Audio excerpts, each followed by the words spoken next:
নবীজির জীবনের শেষ ইস্তেগফার, এই ইস্তেগফার যে পড়বে আল্লাহ তার মনের সকল আশা পূরণ করে দিবেন। নবীজি সাল্লাল্লাহু আলাইহি সাল্লাম তার জীবনের শেষ সময় এই ইস্তেগফার বেশি বেশি করে পড়তেন। এই ইস্তেগফার আমরা অনেকেই পড়তে চাই না। ইস্তেগফারের কিন্তু অনেক ফজিলত, এটা আমরা অনেকে জানিও না। ইস্তেগফার পড়লে আল্লাহ পাক রব্বুল আলামিন অনেক পুরস্কার দান করেন। আল্লাহ তাআলা ইস্তেগফারের ফজিলতের ব্যাপারে নিজেই পবিত্র কোরআনুল কারীমের ভিতরে আয়াত নাযিল করে দিয়েছেন। কোরআন খুলেন 29 নম্বর পারার 11 নম্বর পৃষ্ঠার 8, 9, 10 নম্বর লাইন, সূরা নূহের 10, 11, 12 নম্বর আয়াতগুলোতে আল্লাহ তাআলা জানিয়ে দিয়েছেন, ফাকুলতুস্তাগফিরু রাব্বাকুম ইন্নাহু কানা গফফারা ইউরসিলিস সামাআ আলাইকুম মিদরারা ওয়া ইউমদিদুকুম বিআমওয়ালিন ওয়া বানিন ওয়া ইয়াজআল লাকুম জান্নাতি ওয়া ইয়াজআল লাকুম আনহারা। যারা ইস্তেগফার আমল বেশি বেশি করবে, 1 নাম্বার ইন্নাহু কানা গফফারা, আল্লাহ তাদের গুনাহ খাতাগুলো ক্ষমা করে দিবেন।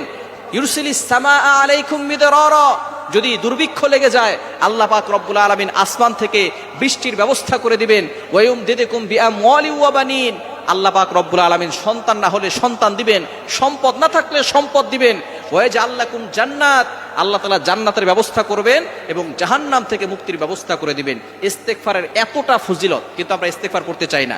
এই ইস্তেগফারের ব্যাপারে নবী সাল্লাল্লাহু আলাইহি ওয়াসাল্লাম নিজে জানিয়ে দিয়েছেন, মাল্লাজিমাল ইস্তিগফার জাআলাল্লাহু লাহু মিন কুল্লি দীকিন মাখরাজা। যে ব্যক্তি ইস্তেগফারের সাথে আঠার মতো লেগে থাকবে, আল্লাহ পাক রব্বুল আলামিন ওই ব্যক্তির সকল দুর্ঘটনা, অ্যাক্সিডেন্ট থেকে হেফাজত করবেন।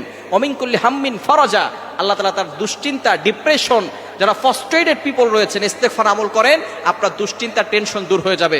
আল্লাহ তাআলা টেনশন দূর করে দিবেন। ওয়ারযুকহু মিন হাইতু লা ইয়াহতাসিব, আল্লাহ তাআলা বেহিসাব রিজিক দান করবেন। আপনার মনের সকল আশা আল্লাহ তাআলা পূরণ করবেন।